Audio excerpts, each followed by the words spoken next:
Good evening, ladies and gentlemen. My name is Kajumba Specioza. I am a comms specialist or comms or public relations specialist, whatever works for you. I work with Rotico in Tinder. I do comms at Rotico. That is content creation, website management, social media management. I write articles for the website. If you look at our company website, the rotico.org website, if you look at our stories, the stories page on the website, you'll see Meet the Founders, and I've written all the Meet the Founders stories. I also do in-house venture support where I carry out research for the organization. Basically, everything related to comms. I have worked with several organizations in the comms department, communications department.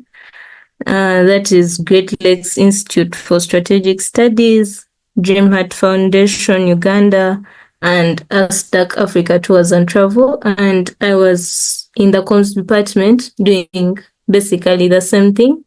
That is content creation, website management, social media management, and I am excited to share with you this evening. Today we're going to look at intentional online branding. Yes. So if we can have the next slide, please. So before we look at intentional online branding, I wanted us to first define what branding is. And we came up with a definition that is, branding is the process of creating and establishing a distinct identity for a company, product, service, or individual. This identity is conveyed through various elements, including names, logos, designs, colors, messaging, and overall aesthetics. The goal of branding is to differentiate from competitors and create a memorable, consistent impression that resonates with the target audience. So just to simplify this definition is what we mean by branding is basically who you are. In other words, the distinctive features that describe an organization, product, or service, or individual. So what is that specific thing that people identify you as? We came up with a few logos. If you look at these logos without the names, some of us could clearly identify these logos. Like if you looked at the first one, you would definitely know that that is Nike without even having to read a name or something. So that's the identity. That is who they are. From just looking at that logo, you already know their company. You already know the company name. The second one, if you look at that old man, most of us are familiar with the old man. That is KFC. And if we look at the bit Apple, it's Apple. So we are saying that a brand is a distinct identity of, it's basically who you are. And it can be a name, a logo, design, colors, messages, and its major goal or main purpose is to differentiate you from competitors and to create a memorable or consistent impression. If we could go on the next slide, please. So we wanted to look at the key components of branding, and these are brand identity, brand positioning, brand messages, and we shall look at the rest on the next slide. So if we are to understand what brand identity is, and we came up with a kind of understanding that this encompasses the visual elements like the logos, the color, the typography, the design elements, that collectively represent the brand. So the brand identity is, what are those distinct things that people identify you as? For example, the logo or the colors. If we could go back to the previous slide, we shall look at the logos that we came up with. the Nike, if you look at the logo, without even having to see the name, you already know that that is Nike. If you look at the Apple, you already know that that is Apple without even having to see the name. So we are saying that the identity is basically how people identify you as. Then brand positioning. This is about defining how a brand is perceived in the marketplace relative to competitors. It involves identifying unique selling points and value propositions. So we are saying, how do people identify you on the market? What kind of position have you set out for yourself? And if I'm to give an example of Apple Steel, I would say that Apple has positioned itself as high-end. And most people that buy Apple products already know that these products are high-end, they're expensive, but what position, that's the kind of position that they put themselves by the saying, yes, our products are expensive, but you get value from them. So this is the kind of position that they've set for themselves as Apple. If we look at the brand messaging, we say this includes the language, the tone used to communicate that conveys the brand values, mission, and promise to the audience. So I'm going to resonate messaging with language, because language kind of shows you the brand itself. If we look at MTN's messaging, if you hear something like Senchu, osmosis, that's the kind of messaging that they use to kind of show you that they are part of the community. It's intentional. They want to show you that this is our message as MTN, and we are resonating with your language that you use in the community, just to kind of show you that we are with you and we use kind of the same slang, just so you also feel part of the organization. So that's the messaging. Like if you hear Osmosis, the song going on, you may not even first listen to the people saying, oh, that's MTN. You obviously know that this is MTN without even seeing any logos or anything, just because of the message that they've put out there. So if we can look at the next slide.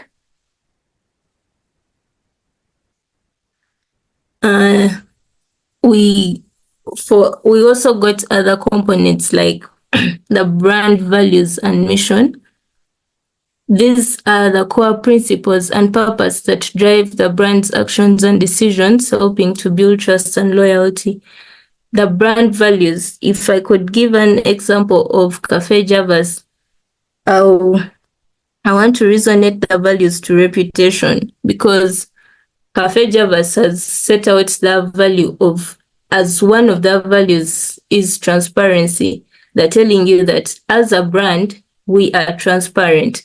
Do you see this from the open kitchen model that they use? If you've been to Cafe Javas or most of the outlets, you will recognize that most of the outlets, they have an open kitchen. Like they're showing you that this is exactly what we cook and this is how it is prepared.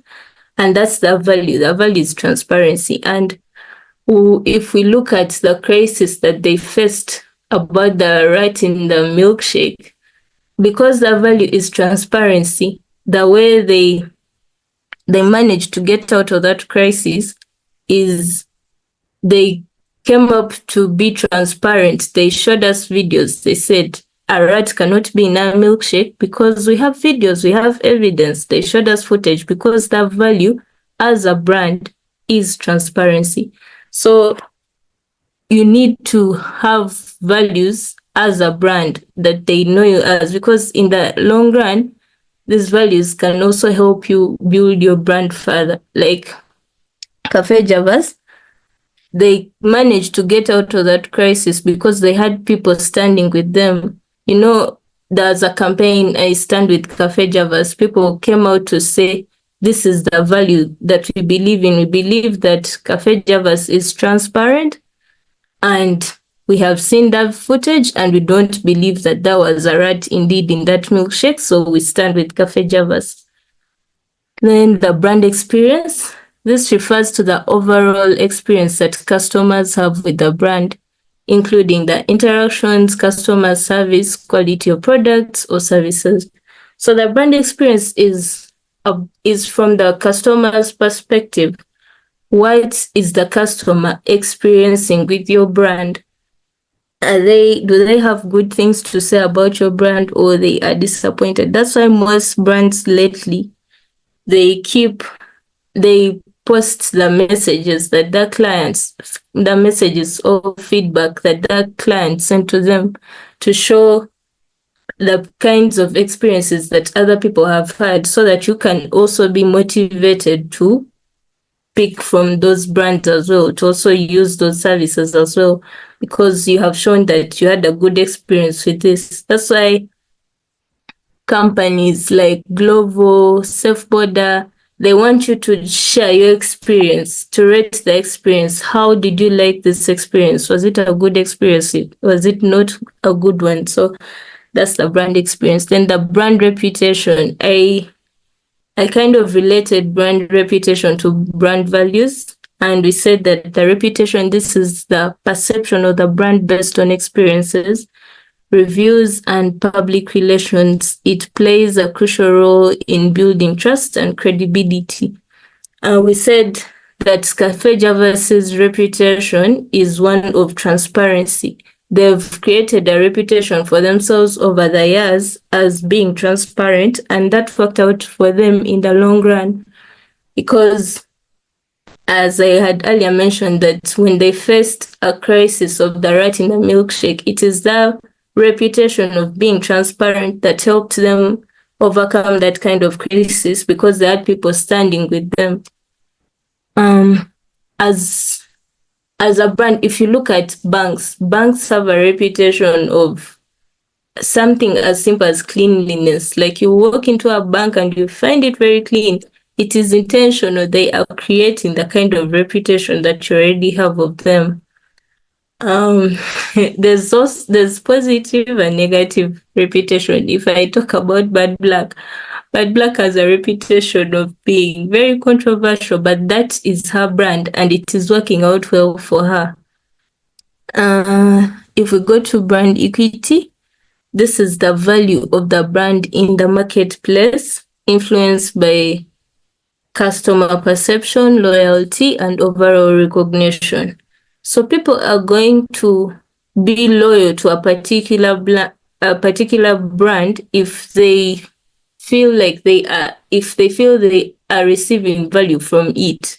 So the brand equity, I would use an example of Apple. I would say Apple products are expensive, but people are loyal to them because they believe that they are getting value out of them. So the equity, this is the value of the brand on the marketplace. What value do I gain from a certain product? If we can go to the next slide, please. Yeah, so since we've looked at the brand, I wanted us to look at benefits of intentional branding. We are calling it intentional because we have moved on from just branding. We've said that we want to be intentional about the kind of branding that we are doing. And we said that the benefits are consistent identity. Intentional online branding helps you maintain a cohesive and consistent identity across all digital platforms, which enhances recognition and trust with your audience. If I talk about consistent identity, I'll keep using the same examples that I've been giving, like Cafe Javas, because these people as a brand have been consistent. They have said that as a brand, one of our core values is transparency. We are going to use open kitchens in all our outlets. And when we get into a crisis, we are going to maintain that consistency. We are going to provide you evidence over video in case of a crisis. If someone is saying that they found a rat in their milkshake, we have footage that shows that there was no rat. maybe it got in when you had already left the premises. So that is the consistent identity. When you are consistent with your brand, people are going to trust you more because they believe that you do not change from what you have already promised them. The second benefit is enhanced visibility. A well-planned online brand increases your visibility and reach, making it easier for potential customers or followers to find and engage with you. So enhanced visibility, I'll talk about it in form of receiving customer feedback. When you are open-ended as an organization or company or business or individual, when you receive feedback, that will give you visibility. If people come and share their experiences with your brand, they will, if the experiences were good, they will definitely recommend your brand to other people. Stronger credibility. A strong and intentional brand builds credibility and establishes you as an authority in your field, which can attract more opportunities and partnerships. So if you're intentional about your branding, you're going to build credibility. I apologize for using the same example, but if I go back to Cafe Javas, these people they are credible. Their customers believe in the credibility. That's why even in times of crisis, the customers are going to stand with the brand because they believe that this brand is credible. Or if I look at Apple itself, Apple is expensive, but their products are expensive, but people believe that they get value from them. They believe that yes, the products are expensive, but they are getting value from them. They are high quality products, and that's why more people buy them because they believe that they will get the value that they're looking for. So if you're intentional about your branding, you're definitely going to have stronger credibility. Then targeted audience engagement. By clearly defining your brand, you can attract and engage a specific target audience who aligns with your values and interests, leading to more meaningful interactions. So when you're intentional with your branding, the kind of audience that you're targeting is going to engage with you more because they believe that what they are looking for, they will get from your particular brand. Next slide, please. Yeah, so more of the benefits of intentional branding are differentiation. A unique online brand helps you stand out from the competition by highlighting what makes you or your brand or your business different, which can attract more attention and loyalty. If you're intentional with your branding, you're going to be different from other people in the market. We have very many products, we have very many phones on the market, but people still the customers that are loyal to Samsung are always loyal to Samsung because they believe that these Samsung products are unique from other products on the market. That's why they believe in that brand and they will continue buying from that particular brand. Even Apple, the customers that are loyal to Apple are going to keep buying products from Apple because they believe in that brand. They believe that it's unique from other products. So when you're intentional with your branding, it creates differentiation. People are going to differentiate your products from other products on the market. They're going to believe that when they use your product, however expensive it is, they will receive the value that they are looking for. Increased loyalty. Consistent and intentional branding fosters a sense of familiarity and trust, encouraging repeat business and long-term relationships with your audience. when your intention with your branding, people are going to be loyal to your products. People believe that Apple products are expensive, but there are people who consistently buy those products. Every time there's a new release of an Apple phone, someone has already bought it. So they'll be loyal. The people who believe that they're receiving value from the particular brand that they are using, they'll be loyal to it. There's this thing that people say that men are loyal to their barbers. I don't know if this can resonate. If someone believes that they are receiving value from a certain product, service, or company, they'll be loyal to it. I think growing up, we all believed that our parents were loyal to MTN. They used MTN and MTN for decades and decades because they believed in that brand. If your customers believe in a brand, they will definitely be using it consistently. They will be loyal to it. Then strategic messaging. Intentional branding allows you to craft strategic messages that align with your goals and values, effectively communicating your vision and purpose to your audience. So when you're intentional with your branding, you will have strategic messaging. You'll know what message to send out to what audience. Like MTN has various messaging for their various customers. For the people that do not speak English, they have Luganda or other languages for them. They'll ask you to press 1 or 2 or whatever it is. They'll ask you to press a digit that will allow you to listen to the particular language or the particular message that is suitable for you.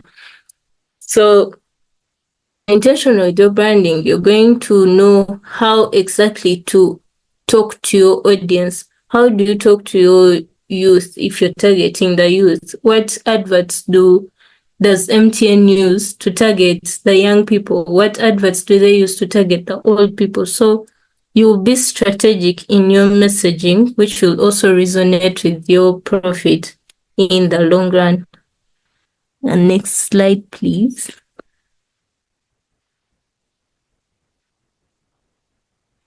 Yeah, so steps to create an intentional brand.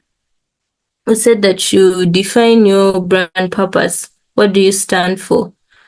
I've been mentioning several examples, but I'll go back to Cafe Javas.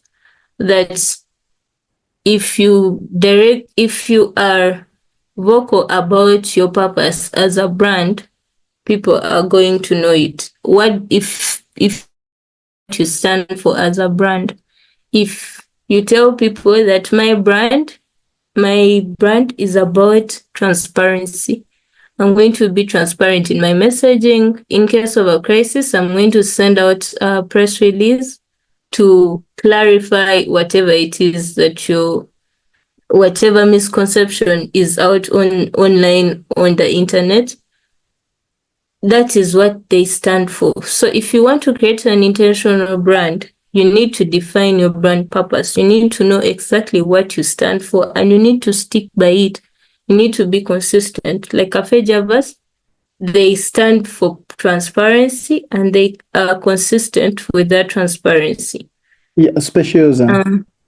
Yes. Yes, I just wanted to chip in something there because you've really, really hammered the message home. You've helped yes. to really understand the message very clearly. Now, just to share with you, the people who are listening to us here are looking for scholarships. And so they come to African Center for Career Mentorship for them to learn how to write their essays, and we support them for them to discover their potential, discover their strength, and then we help them to review their essays, and they're able to come up with very strong applications. Actually, Specials are just in one application window. We have registered 19 scholarships 13 master's scholarships, and then 6 PhD scholarships in one application window. Now, why we chose this topic and why we invited you is because when they are applying for these scholarships, they are making some promises, but also they are showing the assessment team their history. So somebody is going to say, I want to do a master's in communication. And then this person says, I'm passionate about communicating about wealth creation. Now, the assessment team is very eager to see how your social media handles relate with the wealth creation you are telling us about. The entire story you're telling us, the story you're crafting, we want to see your online visibility, because they will not come to my home in Guru, but they can check my Instagram account even when they're in Canada. They can check my LinkedIn account even when they are in the UK. They can check my Facebook account even when they're in the USA. So why we chose this topic is that they are beginning applications now. And we want them to begin branding themselves. We want our prospective students the way they are, the way they are here. We want them to go and brand themselves, and we want them to begin being intentional in whatever they post, in whatever they like, whatever they tweet, whatever they stand for, and whatever they say in their essays, and even whatever they publish on their online, because it attracts, it speaks about their brand, it speaks about them, it defines who they are.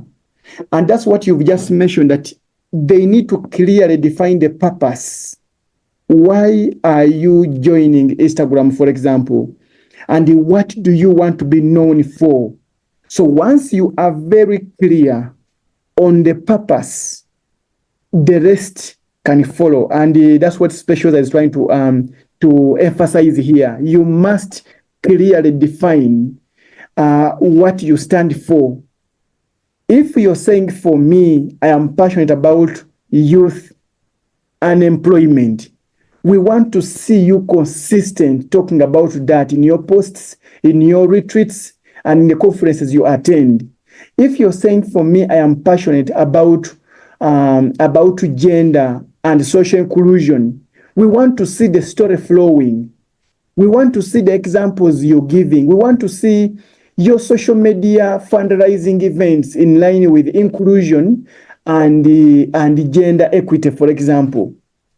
So once we see you're very consistent, you've been posting on this topic, you've been emphasizing this topic, you've been attending conferences in this line, you are not everywhere, you are not allowing it to be everything, then the assessment team will say, okay, this person has been doing this work. It is true. This person is really passionate about climate change. We have seen.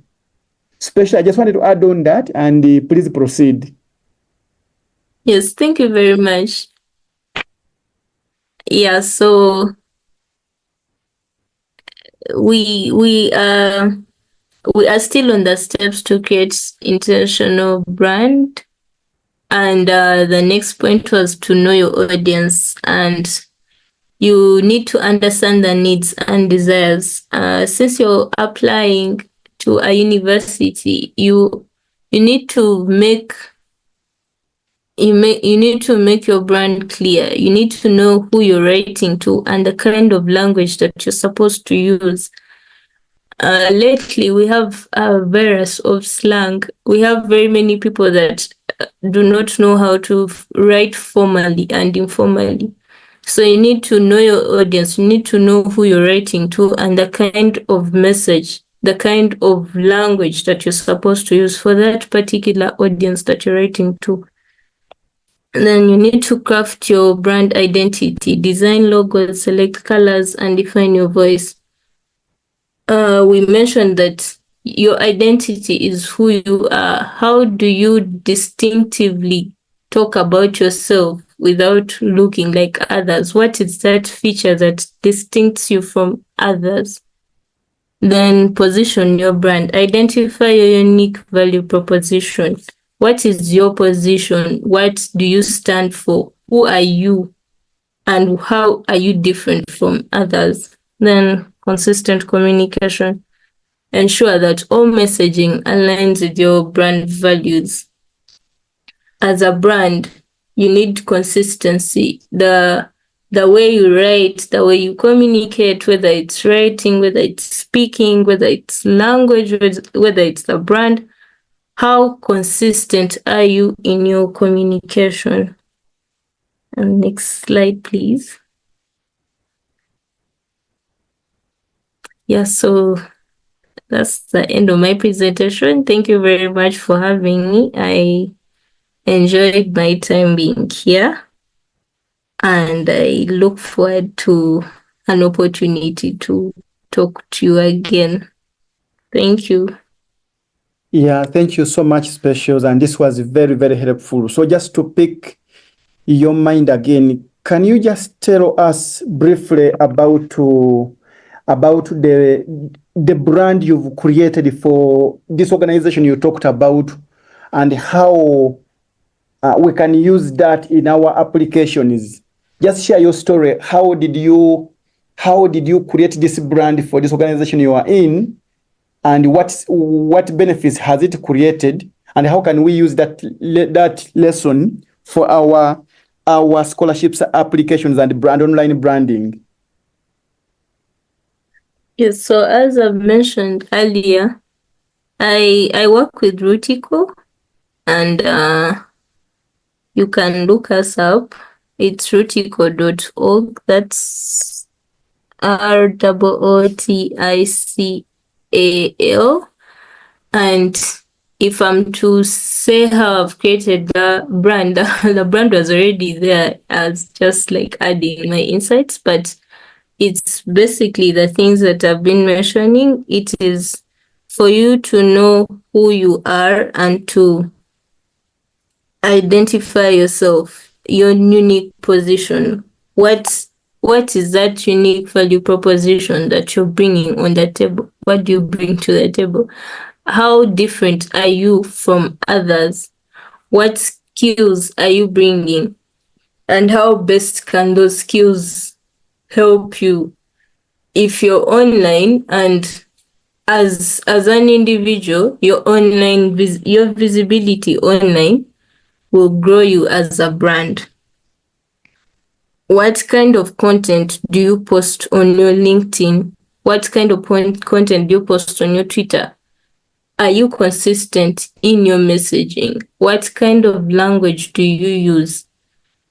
You need to know the kind of language for the different platforms, because as a brand, yes, you want to be consistent, but again, you need to know your audience. Your audience on LinkedIn is not the same audience on Twitter. So it is important for you to understand who you are as a brand and to maintain that consistency. I think that's what I would say. And I would resonate that to my workplace at Rutico. I would say that we grow businesses. So our language is mostly about agroecology and regenerative agriculture. All our posts are going to be resonating with that kind of language because that is the kind of audience that we are targeting. I think that's it. Yeah, thank you so much. And I just want to also ask you another question. I know you might have not been you've not interfaced on the panel assessment, but I know you could have been on the assessment panel. Yes. For somebody who has applied for the job. Have you ever done background check on their online visibility? What do you normally check out for? And where do you first check? Do you check on Instagram first? Do you check on Facebook first? In other words, where would you recommend our prospective students to put their attention who are targeting to apply in the UK and the US and Canada? Oh yes, if somebody is applying to the US or Canada, I would definitely urge them to put much focus on their LinkedIn and their X, their Twitter. And yeah, I would urge them to mostly put their focus on LinkedIn and Twitter, because LinkedIn is, I think, the most professional application that we have right now. And most people are going to look at your experience on LinkedIn, because LinkedIn has all those sections. Who you are, what you do, where you have worked, your experience, and who you aspire to work with. So LinkedIn is very professional. I would encourage our students that are applying to be consistent on LinkedIn, to kind of learn the LinkedIn language, because LinkedIn is a bit professional, to learn the kind of people that they are communicating with on LinkedIn. Then also on Twitter. I would say that Twitter can have very many sides, but when you're on the good side of Twitter where there's professionals, that's the kind of space that you'd be in. I wouldn't be expecting someone who is applying for the UK to be on the Twitter where people are laughing at someone's notes that have leaked. So yes, there's that version of Twitter, but then I would advise for you to be on the professional bit of it, because there's so many organizations that put their content on Twitter, and you can follow those for good content. Yeah. Yeah, thank you so much. This is very helpful, and I want to share with you that very many professionals right now. I have a number of mentees that I'm mentoring into my 3 months coaching, and one of the services that is available for them to utilize is intentional online branding.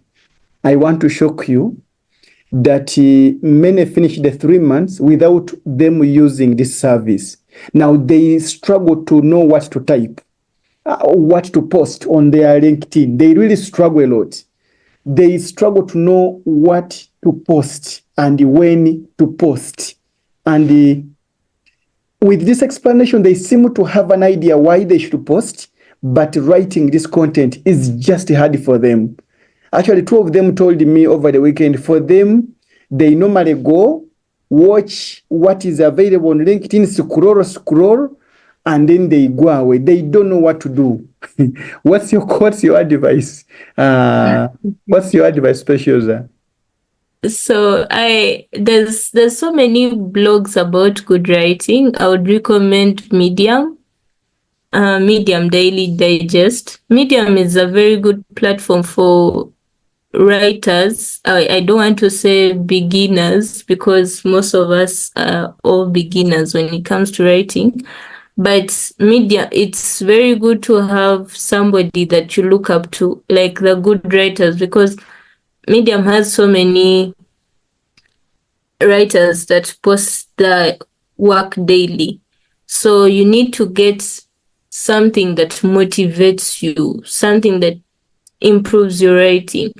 You can even use applications like Grammarly. You could write a story and put it on Grammarly, and Grammarly will edit for you and will score for you how good or bad that story is. And they will show you areas where to improve. So first of all, you'd need to follow good writers, to follow people that are already posting good content out there. And then secondly is to embrace digital tools that help with writing, especially Grammarly. So you write your content and you first put it in Grammarly for it to sieve and look at how best your writing can improve. Yeah. This is my last one before we give a chance to colleagues to ask. When you're talking about Grammarly, some of our mentees they are struggling because we are telling them don't use AI to generate for you the writing or what to post. The other day, one of the prominent people in this country posted something, and then somebody said this is AI generated. How do you handle that? How do you manage that? Can you talk about the issues of like having an image coupled with the message you're putting out there? Yeah, so I would say we really need to be motivated by the people that write better than us. That's why you need to make yourself familiar with people that are good writers, people that already put their content out there. And Grammarly will, yes, it can generate for you a different, but it can also score for you what you already have. So it's good to work with what you have and see the areas where you can improve. And they should get mentors who can train them about good writing. Okay, then the issue of using photos or an image to hammer the message home. Do you want to make any comment on that? I would say that the applications that have images already generated, but you seem to be very against AI. No, not per se, but just your comment. For example, if I want to say I am good at climate change, would you advise me to get an image which I am participating in, or an online image? I don't know. I'm just struggling to. What do readers normally want to see? How have you managed to get traction on your marketing work or PR work? Yes, it's very important for a person to resonate the messaging with images, because there are very many people that are not interested in what you have to write.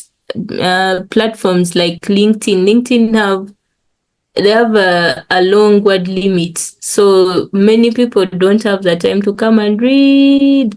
So the image, yes, you definitely need to get an image that resonates to your kind of message, the message that you're trying to put across.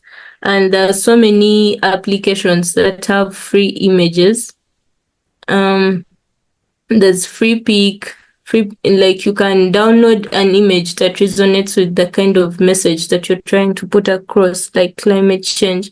You just open Freepik on the website, and you go to their website and just type in climate change, and they'll give you all kinds of images, not just those that are AI generated, but images in general. And yes, it's very good to captivate your audience, not only through writing, but with also other visual aspects like photos, videos.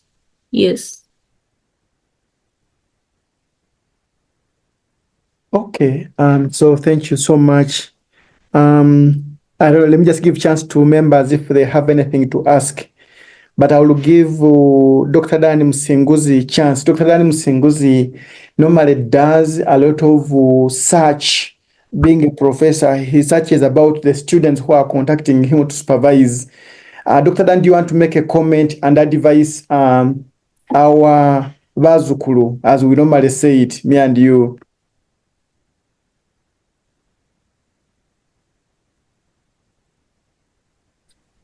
Good afternoon, Abel. Good evening, sorry. Good evening. Thank you so much, Kajumba, for that interesting discussion. I really learned a lot. Just to begin with online branding, I think we need to be very careful about this topic because it's very, very important. And unfortunately, some people in Uganda, they're not aware of this, especially students who are going for further studies. For example, I believe online branding will start with like simple meetings like this one. How do you join this meeting? I see some people are joining with iPhone, Techno, you know. I think this needs to be very understood in a very important perspective, in that I interview people for scholarships, and the moment I have an interview with you and you join with that default name, iPhone, Techno, or what, iPad, my computer, you have lost me. You have lost. It doesn't matter how later in the interview you articulate your points, but you haven't really shown me that you are very serious. If you join with the iPhone, iPhone, iPad, whatever, Techno, it's an equivalent of you joining a room when you've covered your face. How do you expect people to react? Okay. Another thing regarding LinkedIn, when somebody contacts me and they want to get mentored, especially for PhD and master's scholarships, I say, tell me your name. You tell me your name and the field you're interested in. I quickly go to LinkedIn. I go to Google to try to find out what I can land on. I must tell you, in most cases, the results are disappointing. Somebody is ready to go for a PhD, but has no LinkedIn account. Can you imagine? Remember, your potential supervisors or advisors, they're also going to do the same, to Google you. If people cannot Google you and find information about you, basically you are not hireable. There is this saying we use in human resource that if you are not searchable, you are not hireable. Something like that. So thanks so much for bringing those points up to help our people understand this. And finally, I have just one question for you. What do you think are the major challenges, based on your experience, that people in Uganda face when it comes to online branding? Thanks so much. Yes, thank you so much. I would say that we haven't really embraced the power of social media. I think most of us have not fully embraced the power of social media. We kind of use it for the wrong reasons, because I would say that most people go on Twitter just for fun, to look for funny videos, but we've not embraced it for career growth, for growing ourselves as individuals. So I would say that's the biggest challenge, that we haven't embraced the power of social media for positively impacting us as individuals. For example, like LinkedIn, I would not say that I am an expert of LinkedIn, but LinkedIn is a very good platform that can nurture us in our careers. You can go on LinkedIn, and if you've turned on notifications for a particular career that you want to grow in, LinkedIn will give you those notifications. They will even teach you how to apply. They will even teach you better writing if you follow the right people. They will even teach you how best to qualify for certain careers. So I feel like as Ugandans, our biggest challenge is we've not embraced the power of social media, or we don't know how to use it for our own personal career growth. Yeah, so thank you so much. And it was very nice having you. Somebody is asking me a question here, says that, but for them, their LinkedIn account failed to update. How do you advise such people? Some of them don't have accounts at all. But before you come in, let me give chance to Oscar. Oscar, kindly go ahead.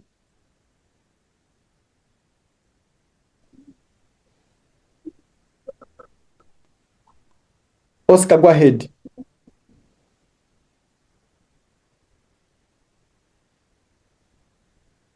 Oscar, you are unmuted. Please proceed. Thank you very much, Albert, for the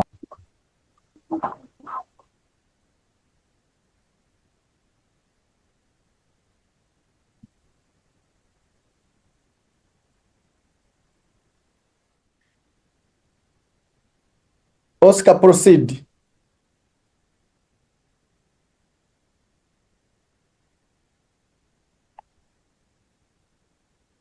Yeah.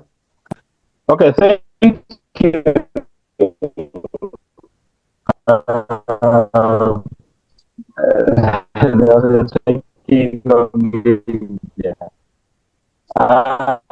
Thank you very much for the program, and thank you very much, Joseph, for your wonderful presentation.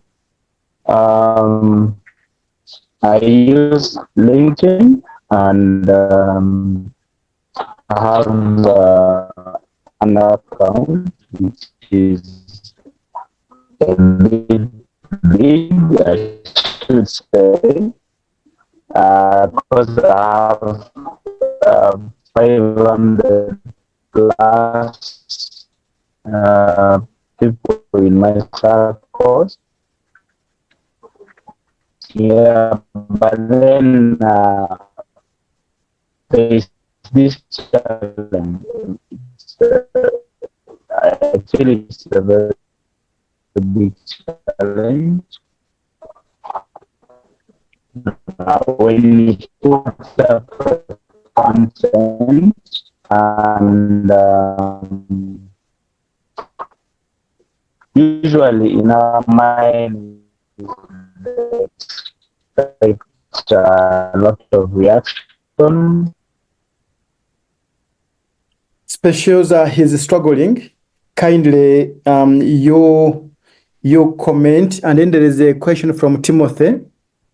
What areas should we avoid to comment or tackle while using these social media apps? And then you could give your closing parts, Speciosa, and maybe how can people contact you if at all they need you? Because this has been recorded, and we are going to post it on our YouTube, where many people are going to watch this even after 10 years and 20 years. Over to you, Speciosa. Yes, thank you very much. I apologize, I could hardly hear from Oscar. Yeah. So I'll go ahead and answer this question of what areas should we avoid to comment or tackle while using these social media platforms. I would mostly advise that areas of nudity, if there's anything, mostly Twitter has a tendency of having these captions of so and so has united Uganda again.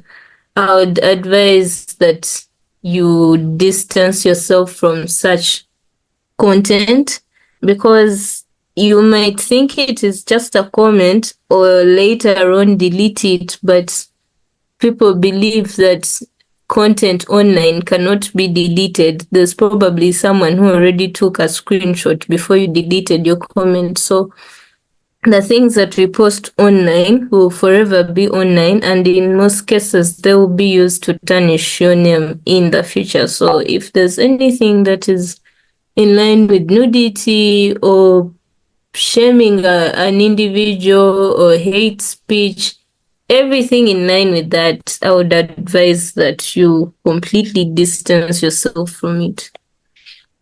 Yeah.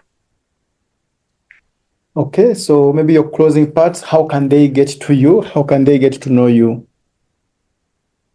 Yes, so I am Kajumba Speciosa on LinkedIn. I am Kajumba Spacey on Twitter. That's Kajumba19. Those are the platforms that I basically use for work.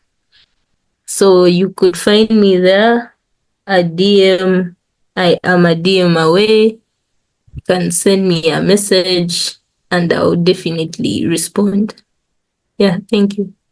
You're welcome, and it was a pleasure having you this evening, and thank you so much for accepting to come and speak to us. We shall have you soon again.